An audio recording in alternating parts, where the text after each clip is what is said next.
और जगन्नाथपुरी में भी आस्था, श्रद्धा और भक्ति का महासागर उमड़ा। भगवान जगन्नाथ की दिव्य रथ यात्रा में शामिल होने के लिए लाखों की संख्या में श्रद्धालु पुरी पहुंचे। पुरी की सड़कों पर लाखों श्रद्धालु भगवान जगन्नाथ, बलभद्र और देवी सुभद्रा के दर्शन किए। सुरक्षा के कड़े इंतजाम के बीच ऐतिहासिक रथ यात्रा निकाली। अहमदाबाद में भी हर साल की तरह इस साल भी जगन्नाथ जी की रथ यात्रा निकाली गई, जहां गृह मंत्री अमित शाह जगन्नाथ भगवान की मंगला आरती में शामिल। और आज आस्था के सबसे विराट उत्सव का दिन है। आज भगवान अपने भक्तों के बीच निकल पड़े हैं और पुरी की पावन धरती से लेकर देश के अलग अलग राज्यों तक भगवान जगन्नाथ की भव्य रथ यात्रा निकाली जा रही है। जैसे ही भगवान जगन्नाथ, भाई बलभद्र और बहन सुभद्रा अपने दिव्य रथों पर सवार होकर नगर भ्रमण के लिए निकले, वैसे ही जय जगन्नाथ के जयकारों से पूरा वातावरण भक्तिमय हो उठा। सड़कों पर श्रद्धालुओं का सैलाब उमड़ पड़ा। मंदिरों में विशेष पूजा अर्चना हो रही है और हर ओर भक्ति, उत्साह और उल्लास का अद्भुत संगम देखने को मिल रहा है। देखिए।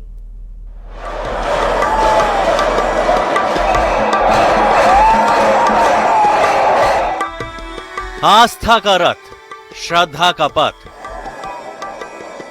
गूंजे जय जगन्नाथ, आस्था का जनसैलाब, भक्ति, परंपरा और उल्लास, ये उत्सव है खास।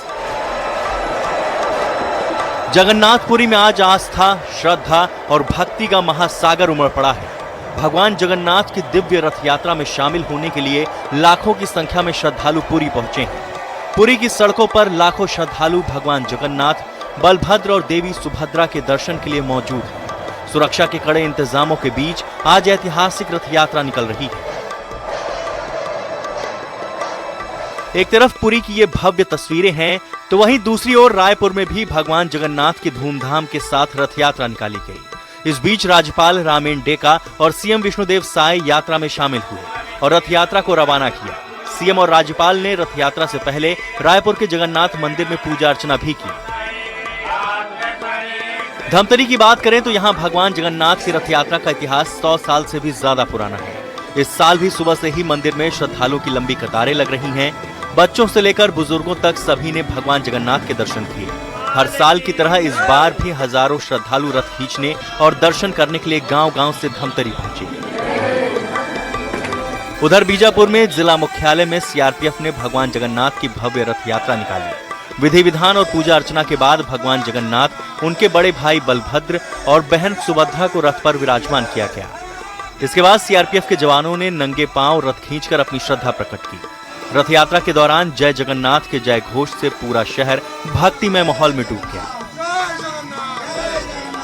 राजनांदगांव की बात करें तो यहाँ करीब 90 सालों से चली आ रही भगवान जगन्नाथ रथ यात्रा की परंपरा आज भी पूरे श्रद्धा भाव के साथ निभाई जा रही है। गांधी चौक पर मौजूद जगन्नाथ मंदिर में सुबह से ही श्रद्धालुओं की भारी भीड़ उमड़ी। राजनांदगांव संस्कारधारी की परंपरा रही है वर्षों से।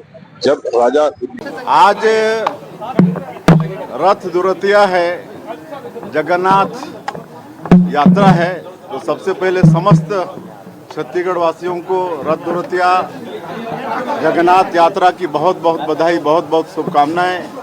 आज हम लोग विधिवत जगन्नाथ महाप्रभु बलभद्र स्वामी और सुभद्रा माता का पूजन अर्चन किए हैं और छत्तीसगढ़ की खुशहाली के लिए कामना किए हैं और उनसे प्रार्थना है कि छत्तीसगढ़ के ऊपर हमेशा उनका आशीर्वाद बना रहे, छत्तीसगढ़ में खुशहाली हो, छत्तीसगढ़ में सबके घर में सुख और समृद्धि हो। और अब आपको लाइव तस्वीरें दिखाते हैं। भारत टेक्स 2026 को लेकर प्रेस कॉन्फ्रेंस की जा रही है। प्रदेश के मुखिया सीएम डॉक्टर मोहन यादव यहां मौजूद है। निवेश और टेक्सटाइल पर चर्चा हो रही है।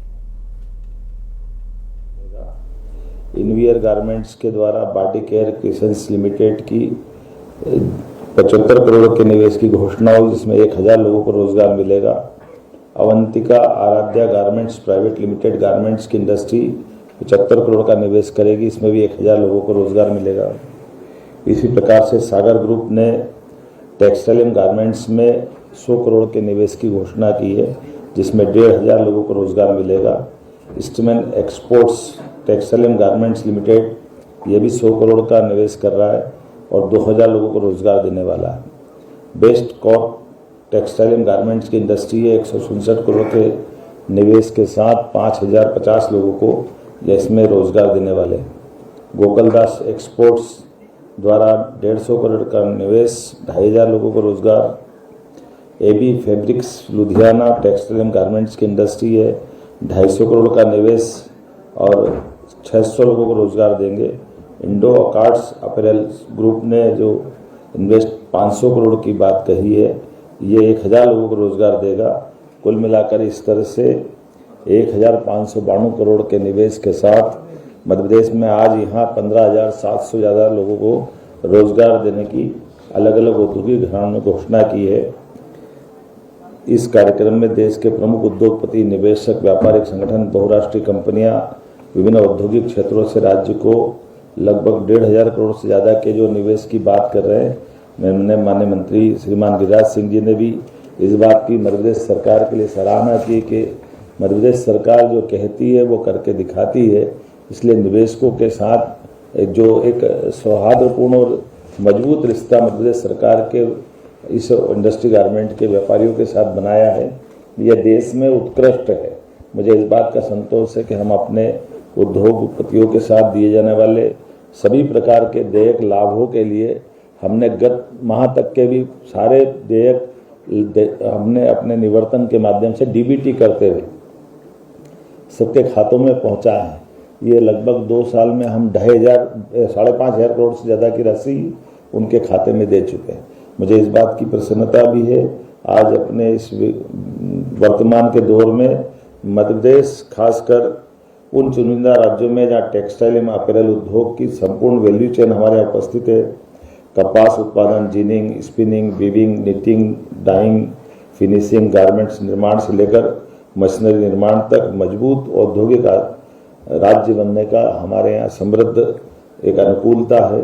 मध्य प्रदेश भारत का सबसे बड़ा हमारी ऑर्गेनिक कॉटन का एक राज्य है, जिसके आधार पर देश कुल ऑर्गेनिक कॉटन का उत्पादन में नंबर 1 की पोजीशन में है, जिसका 47% है। ये केवल कपास का उत्पादन नहीं बल्कि फार्म टू फैशन तक का समूचा इकोसिस्टम डेवलप कर रहा है। वैश्विक ब्रांड और निवेशकों को ये इसकी मजबूत जमीन दिखाई देती है। मुझे इस बात की प्रसन्नता है कि आज मध्य प्रदेश के अंदर टेक्सटाइल एवं अपैरल निर्यात का लगभग 11,750 करोड़ का निर्यात हमारे राज्य से हुआ है। राज्य का टेक्सटाइल उद्योग America, Bangladesh, Sri Lanka, Vietnam, Germany, Italy, Netherland, Australia सहित कई देशों में हमारी मजबूत पहचान बना रहा है। 100 से अधिक बड़े टेक्सटाइल एवं टेक्निकल टेक्सटाइल के उद्योग हमारे संचालित है। 43,000 से ज़्यादा MSME इकाइयाँ हमारे राज्य में संचालित है। 2,400 करोड़ से अधिक का निवेश करते हुए 3 लाख से ज़्यादा लोगों को इस क्षेत्र में रोजगार मध्य प्रदेश में प्रदान हो रहा है। जैसे मैंने पहले बताया है कि हमारा PM मित्र पार्क के माध्यम से 20,000 करोड़ से ज़्यादा निवेश के प्रस्ताव 30 से बड़ी प्रमुख औद्योगिक कंपनियां हमारे राज्य में आ चुकी है। इस परियोजना के पूरे होते हुए लगभग 44,000 से ज़्यादा लोगों को रोजगार मिलेगा। 6 लाख से ज़्यादा कपास उत्पादक किसानों को इस PM मित्र पार्क का लाभ मिलने वाला है।